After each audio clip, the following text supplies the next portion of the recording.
All right, I think we will just start.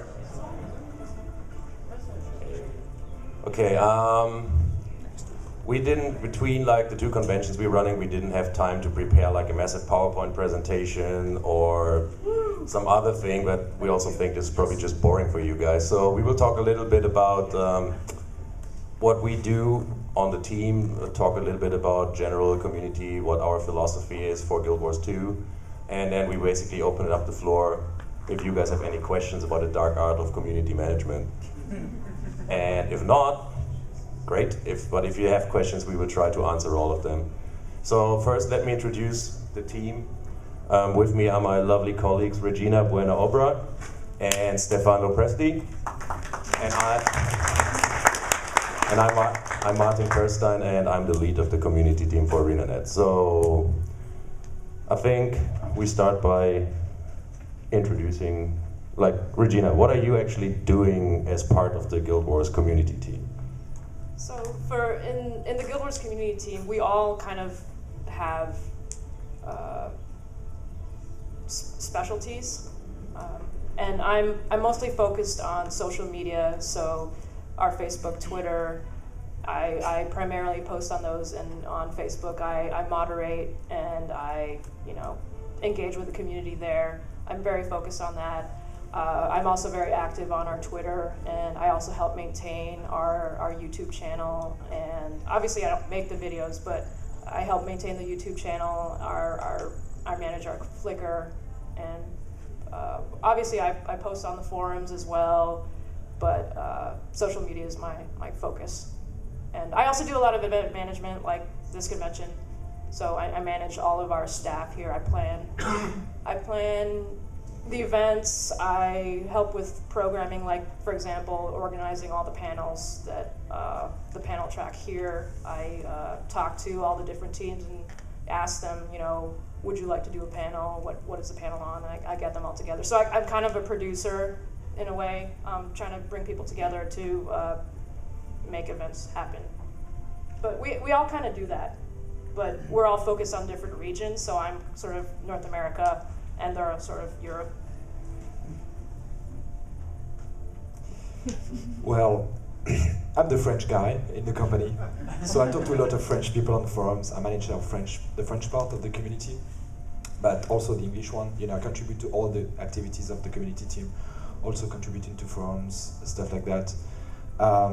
Organizing events, similarly, when we go into Paris, I'm helping a lot, because French don't like to speak English. We like to be different. Also work a lot with our wiki communities. We'll probably get to talk a lot about that later.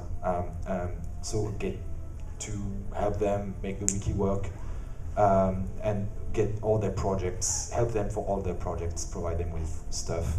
I'm daily talking to them every day. And we've got also all the other projects I'm working on, and it's things like delivering the asset kits, things like organizing stuff we're going to talk about at conventions and interviews, stuff like that. We get to do kind of a lot of work the same. Some of the things I say, Regina says, and Martin is going to say, we share them also on a daily basis. So what you might have guessed from those two answers, and I will not say what I'm actually doing because I'm just like making sure that those guys work. I'm not actually doing anything.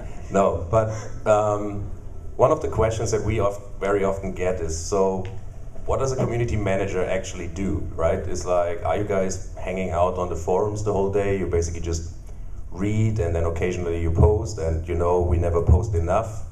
As you could have guessed from what those two said, we have a lot of things that normally people on the outside see immediately. We do a lot of like behind the scenes work. We will talk a little bit later what we want to do with Guild Wars 2 and how we want to take community in a new and more exciting direction. And so at the moment we do a lot of behind the scenes work and laying the groundwork to make Guild Wars 2 not just the best game that is out there, but also make sure that the Guild Wars 2 community will be the best and most exciting and most creative community out there. So we do a lot behind the scenes work that people never see. So just as an explanation, when you guys, I don't know, who of you is an active, this actually was something that interested me. Who of you is active on forums? Okay, who of you is an active poster on forums and not just passively reading? Yep, that fits. So one of the things is those of you on forums, if we don't post all the time, it's because we're actually busy with other things. That doesn't mean we're not reading your things. So taking this into account and jumping into what we think is community management for the 21st century, the new age of community management. I don't know if it's a known fact, but the majority of game communities are super diverse. There's like the game community doesn't exist. There's like, you have people who post on forums, which is normally around like 10% of your overall player base is just active on forums. Those are the most hardcore and most dedicated fans because they go to the length of writing guides, providing help to other players, like being constantly on forums, but it's actually a really small group. And in the past, traditional community management, am I too close? Can you guys still hear me if I'm too far away? Okay. In the past, traditional community management was more like focused very much on forums. Now, over the last couple of years, the rise of social media has completely changed the landscape of communities. So you have a lot of people, for example, on Facebook. I mean, one can think of Facebook, it is the devil, or it is a great tool, or it's just like fun. But there's a lot of people on Facebook who play games who would never identify themselves as hardcore gamers, but they have a lot of other friends, which might be in different circles, and they never go to any website, to any game website, or they never go to any forums. They just like get all their information from their friends. So it's very important to tap into that community as well, and that's like a completely different beast because those people they basically perceive games different than like your hardcore fans that go on forums. And then you have like Twitter, for example, which is, again, even Twitter is different from Facebook. So what we have noticed, and I think Regina can go into a little bit more detail because she's our social media expert. If we present the same type of content, I don't know, let's say it's we talk about an upcoming event or a new article that goes live. The way we have to present it to people who are on Twitter, people who are on Facebook, and people who are on forums, and then to the website, it's 4 different ways how to communicate this to the different audiences. And that's like kind of a challenge for us because we can't just use the same messaging, which is actually a good thing as well because nobody wants to read canned messages, right? Which is another important thing for us as a team, is like we don't use canned messages.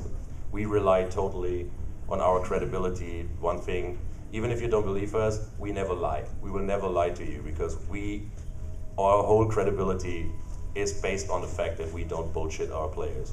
So, and having that said, Regina can talk a little bit more about how different groups of community need a different approach. Yeah, so our Facebook community is very different from our Twitter community. The two mediums are very different, and you need to share things very differently with them. Our Facebook community is very much about, they want concrete information. They don't like to be teased. I know that some fans, they enjoy the kind of the game, like speculating, guessing, that kind of thing, and they really get into when we tease information. Facebook, not like that at all. They don't really like to know things unless it's happening, or if things are almost ready, or that's why we usually present, hey, here's a specific blog article, here's an event that's happening right now, here's a new article on the website. With Twitter, it's a little bit more informal, more casual. It's more immediate. So you can share things like, hey, Mike Z is giving a presentation at the Guild Wars 2 booth right now. Go there. If you share that on Facebook, you just get flamed. Like, there's no way like you can do that because they're like, oh, I'm not right there right now. Like, I'm in like Milwaukee. I can't do anything. Like, you suck. I hate you. So yeah, it's a different way of engaging, and you have to run promotions differently on the two places. We learned last year that Twitter is a great place to give away things like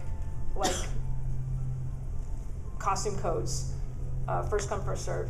Facebook is a little bit less tolerant of that kind of thing, and you have to run promotions differently there. And there's also a bunch of legal stuff you have to keep in mind with running Facebook promotions, which is why Facebook promotions are like very complicated and involve lots of lawyers, and that's why it's just easier to give stuff away on Twitter. Our Facebook community is actually really, like, some of our most active posters there are like super hardcore fans, but they don't go on forums. They don't like forums. They like Facebook as a way of communicating with us.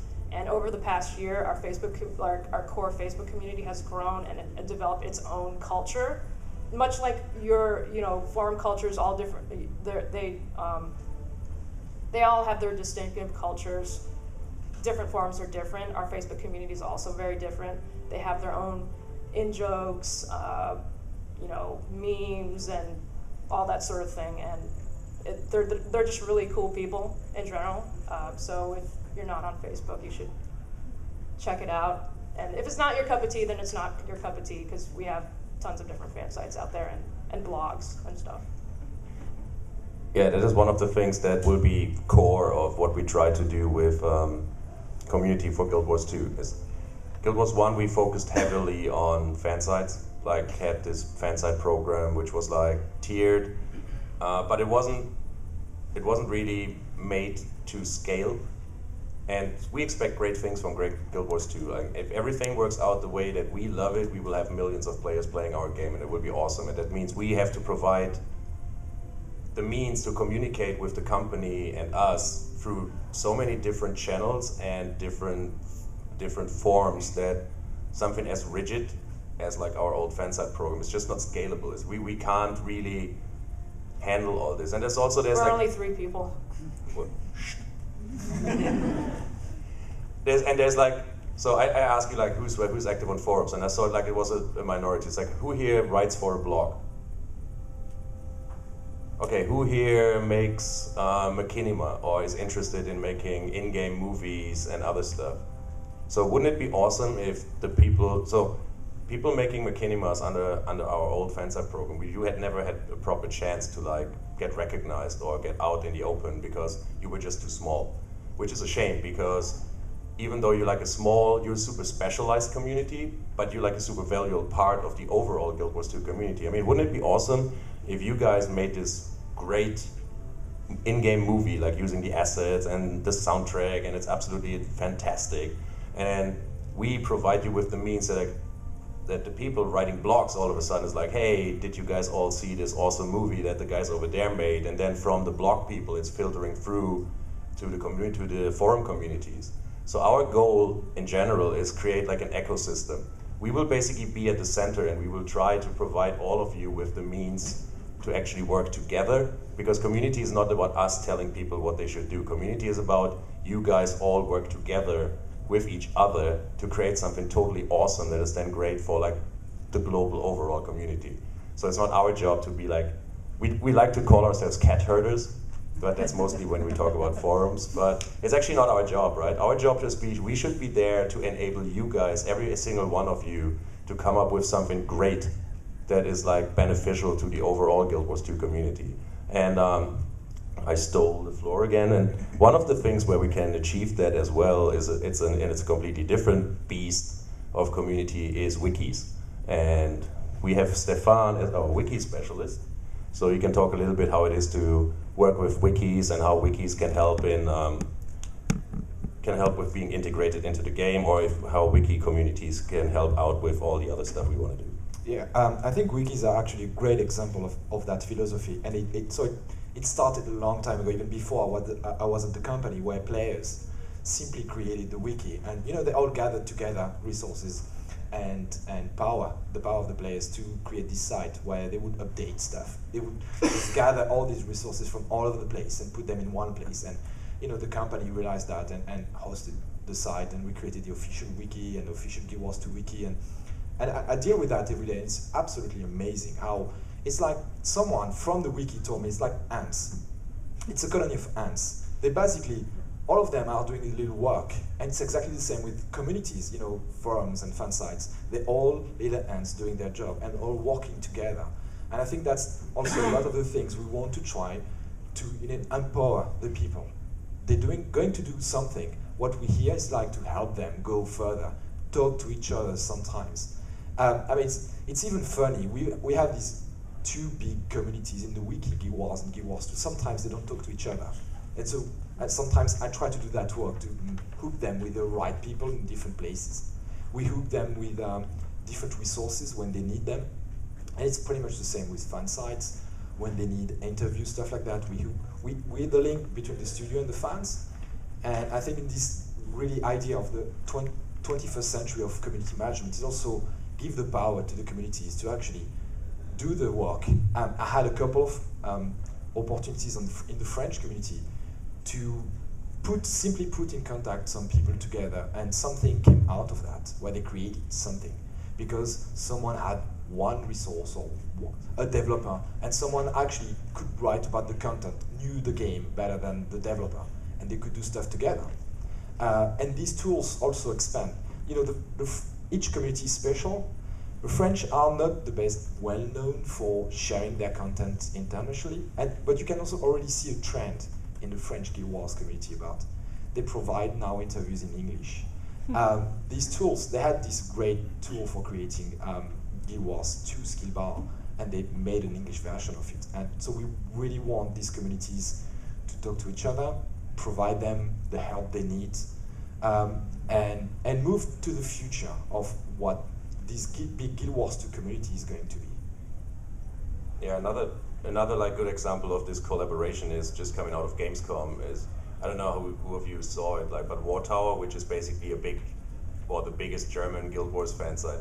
They did all their stuff in English because they wanted to share it with the people who don't speak German. So they actually did it in English with German subtitles to make it available to every fan out there, which is like a great example of how collaboration works. I know they work with people from Guru pretty closely, and it works all in both directions. One of the things that I've really enjoyed seeing over the past few years is how the Guild Wars 2 blogging community has really emerged and really grown and really expanded. We've got really awesome bloggers out there like Ravius and the folks at Talkteria, Guild Mag, all those guys. They're really doing great things, and they're talking to each other, they're communicating with each other, they're collaborating with each other, and it's really awesome to see that happening sort of organically, but also because sometimes we'll push out tweets and links out there, let people know about new blogs, and maybe they tweet back at each other and they have conversations with each other. Oh, I really liked your article, it was really cool, and maybe we can work together in the future. That's really been awesome to see. So and here's an important thing for the future as well, that it sounds kind of weird because like, hey, you get paid to basically do community job, right? But the closer we get to launch, and when we will launch the game, and we have like hopefully gazillions of players, it will just be not possible for the three of us or an expanded team to have our eyes everywhere. We try to like we filter for Twitter for keywords, we filter Google Analytics, we filter everything to try to stay as much on top as possible.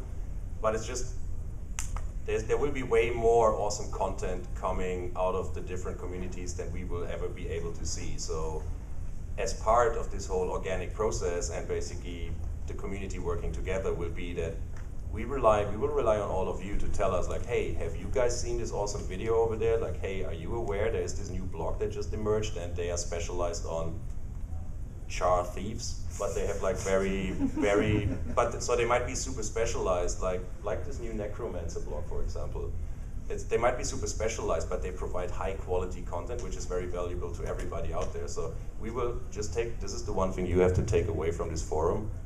Tell us if you see something awesome. We will provide you with the channels that you can tell us things, but we really have to rely on you as well to let us know what awesome stuff is out there. There will be no chance in hell that we can see everything that is out there, hopefully, because you will all be so creative that we have no chance to cover all of this, right? So I also want to send a message. We talk about our job, but our job is like part of whatever people do in the community. And there's always opportunities for people to tell us, hey, did you think about that? What about doing this kind of stuff? And I talked about, like, in some cases, some people can actually do it together and create this great new tool or a new community, sometimes it's actually not needed to talk to us. Sometimes we can help. So it's always good, like kind of, to mention it to us. Sometimes tell us, you know, what about this? Sometimes when it corresponds to what we can do, we will try our best to help the communities. Sometimes it's not needed, so we won't respond. And the last thing I want to say, and we probably don't say enough, is we're getting a lot of input from all over the place, and we really want that. But sometimes also don't set expectations about the kind of feedback we have to provide, replying to every single email. So we're managing email boxes, some contests, some stuff like that. Sometimes there's so much we can do to ensure that actually we can do a proper job, that we're not going to comment and reply to every single email, but we're probably going to read every single one of them. Yeah, again, with forums, with posts, with emails, if you don't see us answer, believe us, we have read it. We've read what you've written. We read everything. We just don't have the time to answer everything. It's like, I know it can be annoying, but we really, really, really read what you write. We read your feedback and we pass it on, even if we don't answer stuff. So, and I think this is not school and it's not university, and community is actually about communication, and it's a two-way process. So I think if you guys have a couple of questions about maybe things we talked about, or questions you had beforehand when you came to this panel and you actually still are not wiser what community people are actually doing, we have 3 questions from Twitter, and they're actually from well-known people inside the Guild Wars community that I will ask. And then there is a microphone over there, and there was, in the back is one of our lovely helpers.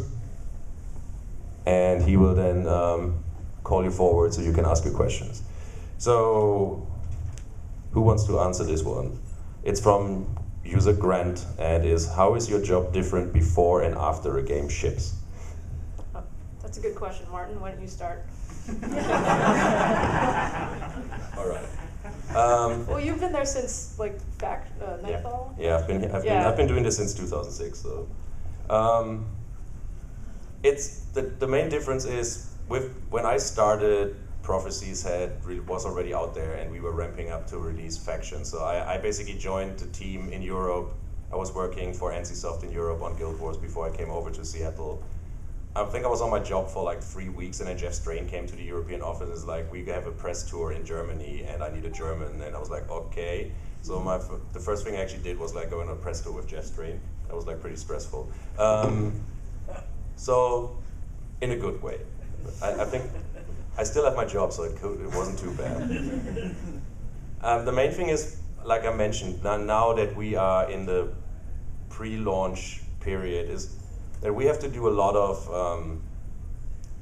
groundwork in trying to get out, like, in how far Guild Wars 2 is different from Guild Wars 1, like what are the key elements of the game. We try to get people interested in what's going on. We work a lot in the background on like all the things we mentioned about channels of communication, different parts of communities. We work on the back end, like to basically provide the infrastructure that you actually have the tools to communicate with each other and with us. So it's more about getting people A, excited, and B, on the back end where that nobody sees, is providing the infrastructure, so as soon as the game launches and the amount of the size of the community will increase significantly, that we have done our work there. Once the game launches, the focus slightly shifts, because then we have to pay way more attention to all those different channels in terms of getting actually the proper feedback. Current feedback we get to demos or to ideas that are out there, but it's mostly speculation on players' parts. But once the game is out there and you have like all those people playing your game, we have to keep an eye on, like, is there an issue somewhere? Do people have problems with certain areas? So the focus shifts. It's less about getting more people excited and interested in the game. After launch, it more shifts to, like, we have to make sure that everybody who plays our game has like a really great gaming experience. So we have to keep an eye out if things break, or if there's like an area where everybody says, hey, this is really, really bad, we hate this. Or on the other hand, it's like, hey, this part of the game is awesome. So our focus shifts way more from gathering stuff that is out there and then pass it back to the developers.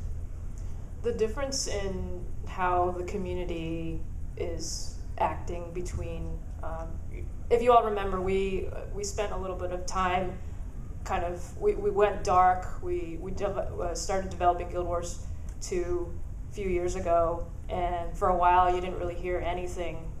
There's nothing coming out from, on our website. We didn't even have a Guild Wars 2 website, and people were very impatient for any piece of information.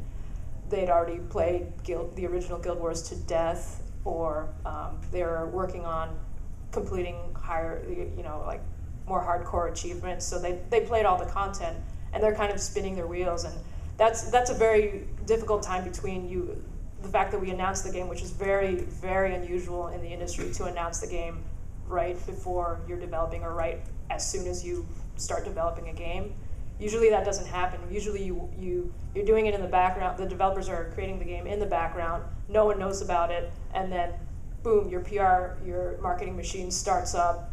You get people excited. But with Guild Wars, it was a little bit unusual, where we said, hey, we're making this game, and that's the reason why we're stopping major development on the first game. And we owed it to our fans to let you know why the original Guild Wars, we weren't creating full campaigns anymore.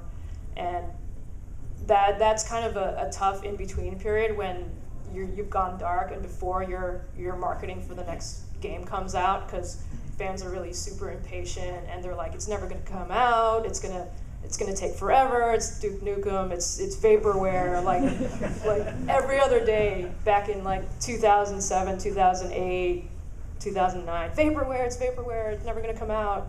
And then last year when we started up with our manifesto video and revealing the Elementalist, that's when it sort of everything blew up, and people were like, oh my God, they've actually been making a game for the past few years. It's actually real. And we're like, yeah, And trust us, that silence that we were going through, that was as painful for everybody in the studio as it was for you out there. We wanted to talk about things, because we were very excited about what we're making. So we would like to shout from the rooftops what we are doing. But we only show things when we think they are in a shape we want to show it to you guys, so you guys actually get excited about it. So we had all this silence, and I will never forget the moment when we came into the Gamescom, and I basically teased this little video that we were showing. And people went bonkers about it, right? They were they go crazy. They were analyzing light reflections in my glasses, and it was I was just a tiny teaser video. So, and we were so glad that we finally could talk about it. That silence was painful for all of us, not just for you guys. It was painful for us as well. Something I want to add is we haven't launched, and sometimes you get all these people on forums. Most people actually haven't played the game. What they have is a YouTube video, an article on the web. So they try to gather all these pieces together and imagine what the game is about, as opposed to you going actually and playing it. And we have to help the community understand some of these things. Really, it feels sometimes like the picture that people have in their mind is not exactly the game, or where the game is going, or some pieces are missing because we haven't talked about them yet. And so probably at this stage, we're helping people get a better picture of what the game is if they haven't played them, and also try to give them opportunities to play them, because we do organize these conventions. And we spend a lot of time trying to make sure people get a lot of opportunities and talk to the devs, but to better understand these things. And obviously, when the game will release, when it's ready, people won't go back to that. They will play the game and tell us. And at the current state, every class is overpowered. Right? So it's all very balanced. You have nothing to worry about. Yeah, it's actually an excellent point. The design philosophy sometimes, we have the manifesto video, and when it was released, people said, are they going to do that? I mean, is this just talking about the game or doing a game? Now we've got the game, we've progressed a lot of times. We're not even going back to the manifesto video anymore. People are getting some things, except for new players. Some people aren't exactly aware of that. We're trying to help, new players to get to that. Someone earlier told me, at the booth literally, he had a Guild Wars player that played since the very first day of release, and literally had very little information about Guild Wars 2. Believe it or not, that's what he told me. And he started talking to that fan and telling him she almost cried on some of these things. And I hope in a good way. she stayed and played the game. Okay. You scared me there for a second. Lady Gallo wants to know, what kind of background do you need to become a community manager? This is going to be interesting. Yeah. Who wants to start? Okay. As a newcomer in the team, yeah, I was there only 18 months ago. I can say two things without saying too much. Is I was actually a Guild Wars player. I was active in the community, and that definitely helps, you know, to show these two guys, because they were already community managers, to show that you are in touch, you understand the community, you are active in the community. That's definitely one thing. And then sometimes you need skills next to that, because the job is much more than just being in the community. You need to manage stuff. You need to read a lot. That's incredible. You have no idea. But what did you do before you became a community manager? Yeah, what's your professional background? I was teaching at university, and I used to say to my colleagues that we were community managers before I even knew I wanted to become one, because we managed groups and stuff like that. So I think many people out there, and I'll be honest, we've got fan sites out there that are where people are community managers. They're literally managing the community. We're just managing maybe a bigger community. So I was teaching, you have to read, to write, you have to manage, you have to be able to set expectations at the right level, not disappoint, stuff like that. Be passionate. I haven't seen a community manager that isn't passionate about his job. But don't be too passionate. That's like a very important part. Don't get carried away. You can be passionate about your job, you can be passionate about the game, but you can't be so passionate about the game that it actually clouds your judgment. Yeah, you have to maintain like a professional distance, but still understand community. Yeah, it's a very important thing. It's like you have to be passionate, but you have to exactly know, like, you have to always have a disbelief as well. It's like, you can't be over passionate about the stuff. So, hey, what did you actually do? What did I actually do? I was actually gunning for a career as a researcher, a social science researcher, or human resources. So before I got into community management, you know, I was really passionate about social sciences, cultural, like brainy stuff, I guess.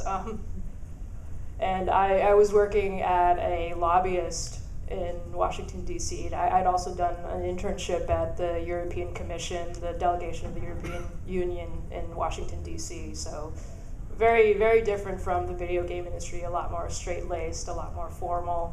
And I definitely couldn't wear like sneakers and jeans to work. It sucked. And yeah, that's sort of what I was doing, and I was sort of blogging on the side. I was actually a very active Guild Wars player. Like, Guild Wars is one of my favorite games. I love it to death, and I wrote a lot about it. I read the forums, but I didn't really participate on forums like many of you. Like, you read the forums, we don't post a lot.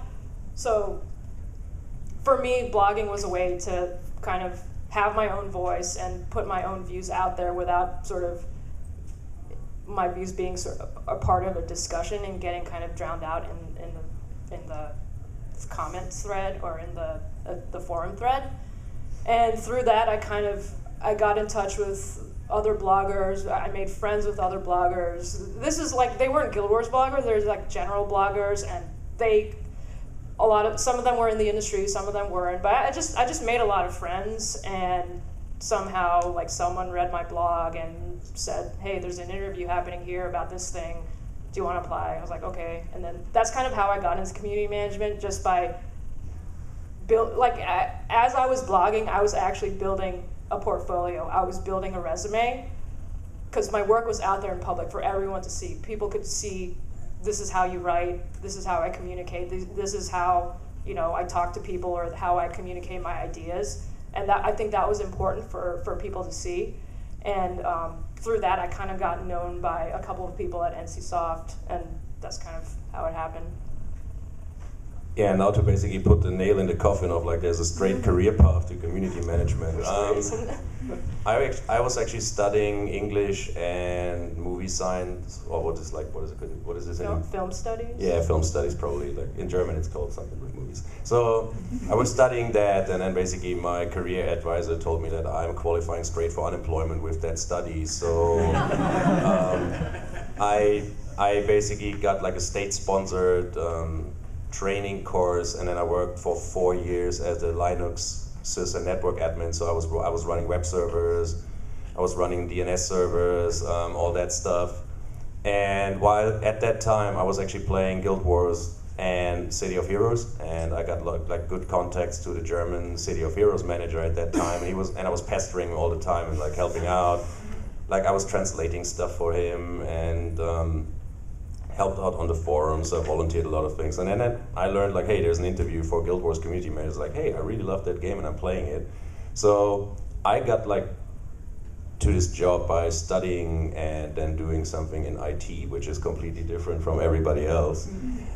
I think the main thing is there is no straight path if you want to get into community management. There's like a bunch of things which are important. It is important that you are able to read and write properly. You have to be able to communicate. You can't really be a community manager when it's like roll loffle. It's like what she said. That's not going to fly. You have to be able to communicate properly with people, because as many of you know, every word we say is like put on a scale, and then it's like, hey, but he pronounced this word the following way. That means it's like, which is especially tricky if it's me, because I'm German, I'm not a native speaker. So sometimes I get into this linguistic. It must mean. Yeah, he normally says things differently. Wait until I talk. And then, okay, this is probably more important for Stéphane and me, but it definitely helps if you speak more than one language. Like for us, it's definitely super important that we are fluent in English next to our native tongues, because the developers speak English, and we also communicate not just with our German and French communities, but with you guys as well, like the English-speaking communities, or everybody, let's say everybody who is not like German or French-speaking, where the base is English. So it helps if you speak multiple languages. And the most important thing is probably the one thing that can't really be taught, is like you have to have a good gut feeling. You have to, when you read things on the forums or you communicate with people, you have to have a feeling for, is this true? Is somebody bullshitting you? Might there be more behind this? So it's kind of like empathy, gut feeling, that you can train it to a certain extent, but you have to bring it in the first place, kind of. This is like in my opinion at least, the most important part of a community manager, that you have this gut feeling that basically you can very quickly judge things and like categorize them and make sure that, yeah, this is actually like a real valid point. This is like nothing. Or like if something needs a response, like if you have to respond. Or if something definitely doesn't need a response, even if you want to. That's the hardest thing. You basically sometimes you want to reply, but you know it's better not to, because I was a really good flamer and troller when I was still a player, but I can't really do this anymore. Yeah, so. I definitely got into my share of internet debates. Oh yeah, I remember. Very, very heated. Yeah. I've got two little jokes to say about the 2 points. Your time is up. The first is, thank you, Martin. The first is about you, Martin. Is the guy who got me into, because there was a Guild Wars event, and I was participating to the event, and I was enjoying it with friends, and at one point there was a couple of French people arriving, and so they needed translation, and I did that. I think it was in game, and he was the one to say, hey, did you check there's a job for French community manager on the website? And I just didn't connect the bits until then. That, you know, there's been months and months of this job offer, and no one took it. And the second bit was about this, Martin calls the dark art of community management. There is really a dark art of community management. Sometimes you want to do more, but it's not better. I joined 18 months ago, and I had to learn a lot from these 2 guys. They had a lot of experience. And that is not captured into a big document that tells you that's how you become a community manager. You do these things. No, you don't. You simply don't. You practice. You read. You learn how they write, when they write. You try, because it's also you have to be in tune with the community. So sometimes, you know, it's really doing a bad job to actually say more, because the community is going to take that and tear it apart in all directions. So we only have 8 minutes left. So who's whistling? So very quickly, because I think we already answered this question slightly. This is from our good old friend Dan Gray, JR. So if you see this video, Dan, we didn't cut you short on purpose, not this time. So how has community management evolved in the 6 years since Guild Wars came out, aside from social media? I mean, we kind of answered it. I think we've seen more of a diversification. Like, the gaming industry in general has grown broader. It has gone more mainstream. You see way more people that play games. You can see like with not just with MMOs, but with other games as well. You see Gamescom, for example, just came back, had like 30,000 more people visiting the show than last year. They had an extra family day for people with like prams and stuff, so they can better through the aisle, which actually didn't work, but technically they had something like that. So gaming is getting broader and gets more attention. It's getting more mainstream again, like with the rise of the social media as well. A lot of people that would probably never call themselves gamers, but all of a sudden, hey, I play games. Hey, you play games as well. Let's talk about it. So I think the key change is that community management gaming community in itself has become a lot more diverse and has been like more diverse and at the same level more specialized. Like I mentioned earlier, you have like people who really do specialized content, which is awesome, like movies or blogging about just one aspect of the game, but they're like really experts of it. So there's like the community is more diverse, more specialized. Yeah, I think. Anything to add quickly before we answer some questions from the audience? So I think community management as a profession over the past 6 years has grown in huge ways beyond the gaming industry. Communities have been part of games for a very, very, very long time. A lot of games have had forums for many years, but other industries are discovering, oh, communities are awesome, let's try to make money off of them or something. But other companies that don't have anything to do with gaming are hiring community managers. Community managers weirdly is like a really hot job right now, like in other industries besides gaming. So there's a bunch of new community managers out there who are kind of learning about how to run communities, which is really interesting for us because it's like, oh, gaming communities have been doing this for like 20 years, and here are these newbies coming on and learning about, blogging and engagement and stuff, and it's like, oh yeah, we kind of know that, but it's really cool though, because they have a lot of cool things, cool tactics and stuff that we don't do. Like gaming, traditionally it hasn't been really metrics focused in terms of community itself, like community management. That's more of like a business side of thing, but since they're like businesses, they kind of approach it from numbers, whereas we're like more gut and like, I don't know, there must be some kind of synergy there. All right. Are there actually people in the audience that have a question for us up here? Or are you all just waiting like, oh my God, when do they stop talking and I want a beer? You want to grab the microphone? There's a mic. Yeah, just go up and get to the mic.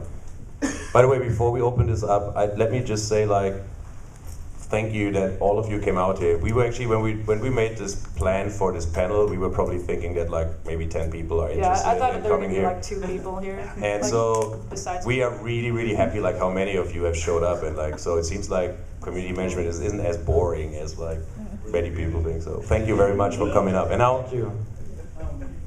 First, I just wanted to say thank you for, in the past couple weeks as you guys have been detailing the stuff leading up to Gamescom.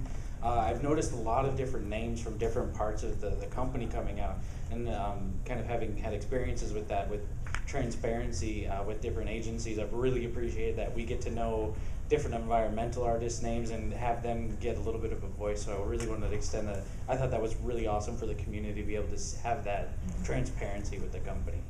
But my question is kind of more along the lines of, with the technology that's available with different social media outlets, how much of that is going to be a part, or at least as far as your goals are, will that technology be a part of Guild Wars 2? Just as an example, you play Bejeweled on Facebook and you get some little goofy star and it says, you know, check the box, do you want to share this with everybody? Is that type of thing a possibility for Guild Wars 2, that, hey, I got my God walking amongst mere mortals, I want to share it with the world, hit the button and send that out to my Facebook? Is that type of community push as content from users going to be a part of Guild Wars 2?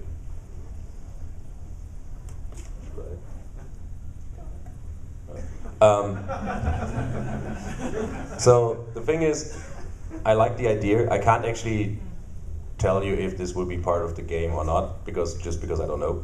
But there's like we're still working on a lot of the social aspects of the game. We talked in the past about our extended experience team and things, so they like still toying around. The one thing I know a couple of other games do it. Not just Bejeweled, there are MMOs out there who actually like have Twitter integration and you can share everything, all your achievements on Twitter. I think it's a good idea if you do it in a non-intrusive way, because I've seen Twitter streams from people who's like, I just got this one done in the game and I've just got this one done in the game, and I was like, that's great, but I don't really care. So if you actually can make this, if you can make the choice as a player to basically want to share it with your friends, then I think it's actually a nice tool because it gets other people excited as well. I think if you do it in a way that is like automatically done, that's not really community friendly. Yeah, we're all active on social media and we don't like getting spammed as much as other people. So if don't get me started. Personally, I'm not a fan, but it's just one of those things that I know that seems to be where, I hate to call them normals, but the normal people go and do things like that, whereas gamers, for the most part, we want things that are non-intrusive and that go in a positive direction and actually contribute something meaningful. Yeah, and we're all gamers too, and we're also active on social media, so we're very sensitive to that kind of thing. And I mean, like I said, I like the idea. It's awesome if I, for example, do like one of our dynamic events, and I can basically tell people I just pawned the chatterer, and it's like, ha, gotcha. It would be awesome, right? But only if I basically decide that I want to share this, and it's not like. So we will see. If I can't really answer if it will be part of the game or not. Thank you. Hey. I'm from a member of a really small community inside of Guild Wars 2, where like in Guild Wars 1, people didn't even think we existed. I'm from the roleplay community, and I actually often mention this, and people are like, there are roleplayers in Guild Wars 1? When did that happen? Truth is, we were hiding because we got tired of PvPers and gankers coming at us in Lion's Arch. But basically, with Guild Wars 1, I'm seeing a lot of people from EverQuest 2, from World of Warcraft, a lot of people from World of Warcraft, I don't know why. Roleplayers coming over, and we're such a small community, we don't tend to communicate, because if you look at, there's a poll about a Guild Wars 2 Guru subforum, and we had a huge amount of people talking about how our community does not contribute. So we're used to being kind of negative, basically seeing a lot of negative stuff.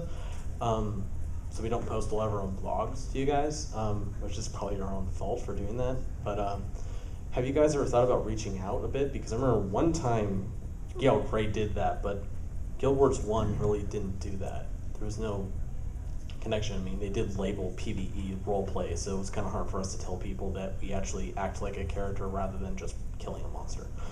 I can comment on one example. I've got 4 big communities in the French community, so 4 big French sites, and one of them is heavily role-playing.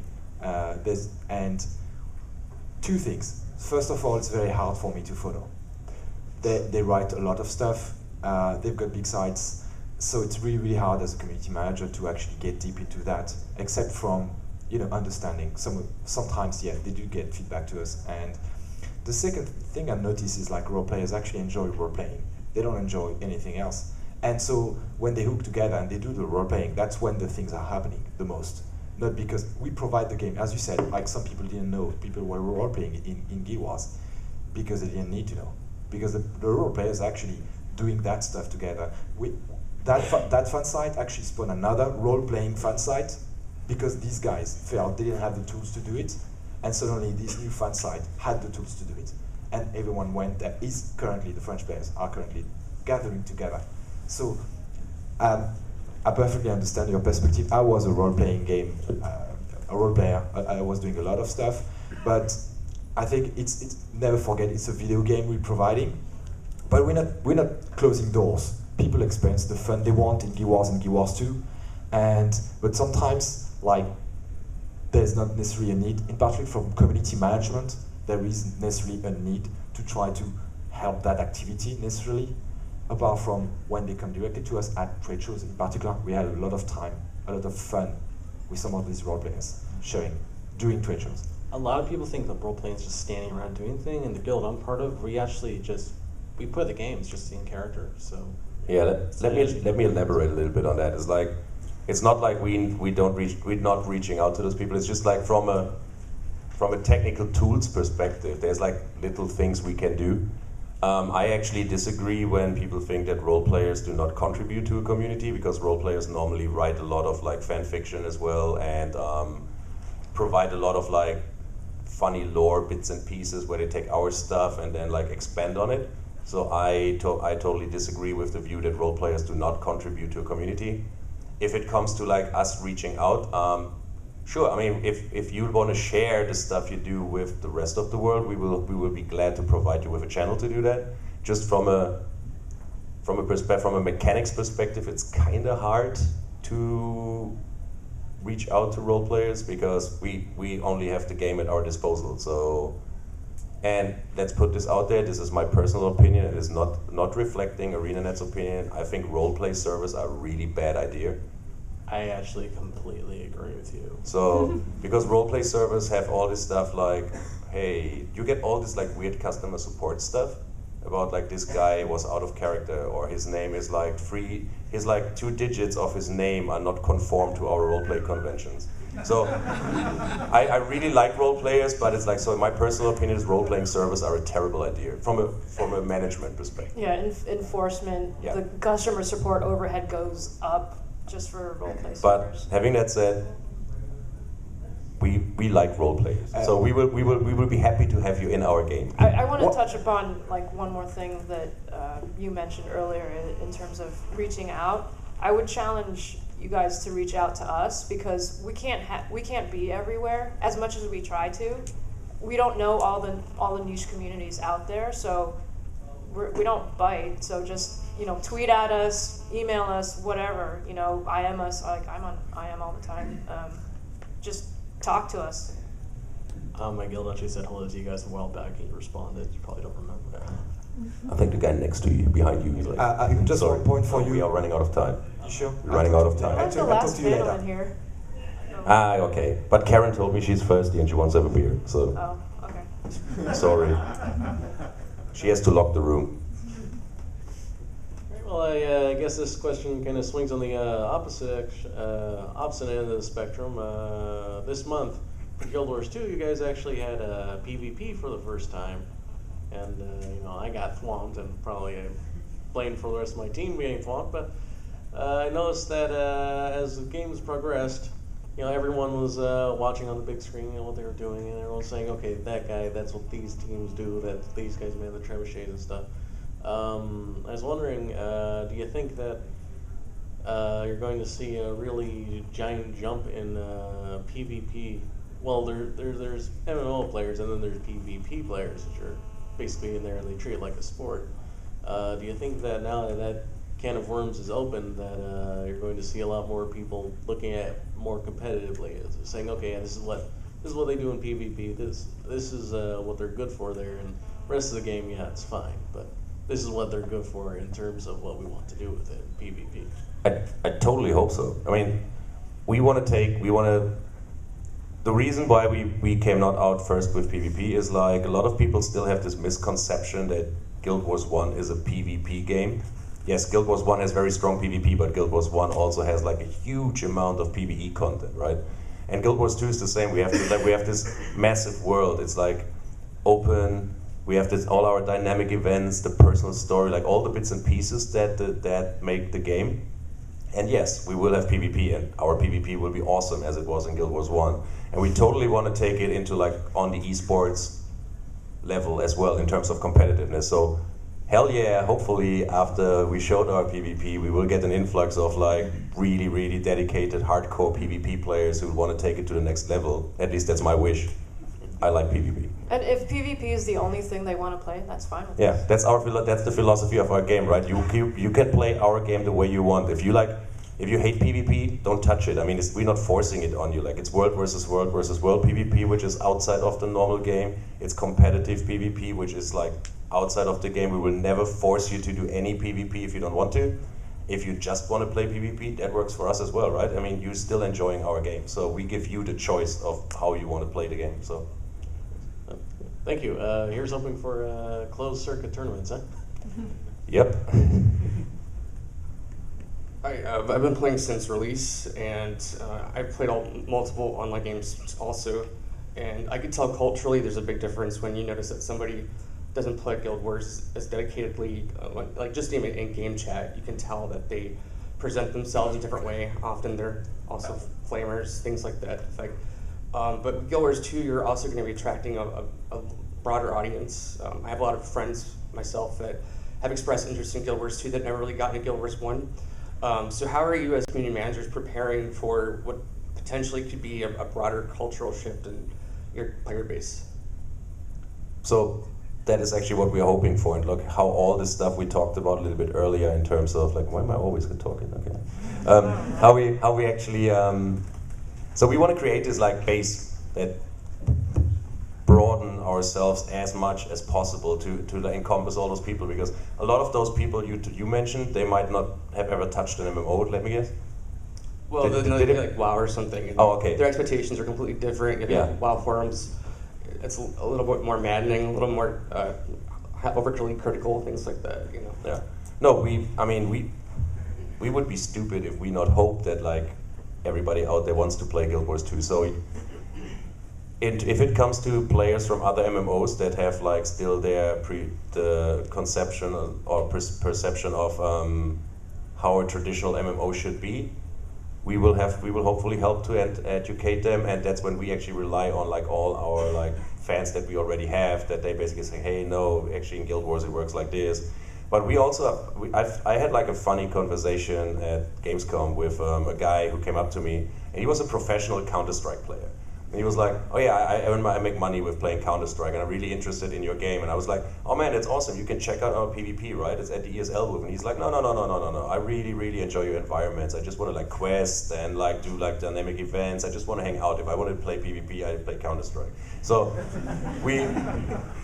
we attract people like that as well, which is awesome. And we are prepared to like, that's why we say we want to provide as many channels as possible, like Twitter, Facebook, maybe chat channels in which we hang out. So we are still working on all those different bits and pieces, but we definitely want to reach out to all of those people. So hopefully we will be fully prepared to do that when it comes out. I also think that one of the ways that we kind of welcome those new players is by the way we interact with our existing community and talking with our existing players. Like, I've definitely found on Facebook as I've gotten to know my community there a little bit better over the past couple of years, that the way I engage with every single person on there influences how they behave towards other people too. So when I tell my other Facebook community members, hey guys, I know that this is the 9 billionth time that someone has posted on the wall and asked about the release date, but please be nice to them. If you don't want to answer the question, that's cool, that's totally awesome. But if you want to comment, it would be really useful if you pointed them to the FAQ, just make them feel welcome, because we want people to play the game. We don't want people to be turned off by the current community. We want more people playing, because then more people means more support for the game, more continuing content. We want more people to play, which is why we do our best to help train our current community members to be welcoming, and just talk with them with the understanding that you may see a bunch of interviews on this other site that has little to do with Guild Wars, and it's maybe going over points that you've heard again, but maybe it's the first time on that site that a Guild Wars interview has been posted, and maybe that community is learning about Guild Wars for the first time, and that's really awesome. You should support that. You should welcome that. You should welcome more interviews that, it's true. You've been following the game like forever, and you know everything, but not everyone knows everything, and we should be happy that there's. I like being an advocate for Guild Wars, and just even from like I love design philosophy, you know, and I very support Guild Wars' business model and their design model, and so things that you guys provide us as community managers to help be advocates for the game, we really appreciate that.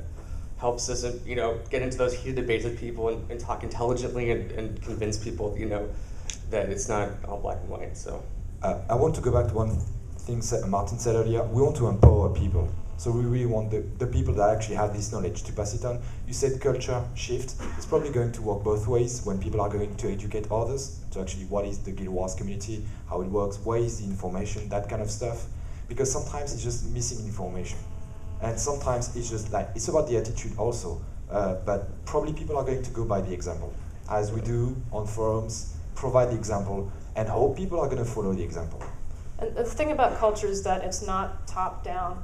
Like, there's only so much influence we can have, but it's all up to people like you, like other community members, to kind of be good examples and create a good community. Like, we can't do it on our own. It takes all of you guys. Yeah, I mean, ask yourself, would you rather play a game where you have a nice, helpful community that is actually fun to play the game, or would you like to play in a really toxic community environment where everybody's bitching at each other and people are not helping each other? So our goal is to try to get the Guild Wars community to be the community that is known out there for being the most helpful and friendly and nicest community to play with. So, and I think that's like a nice finishing word. Thank all of you for like coming up here and actually joining us. It was a pleasure.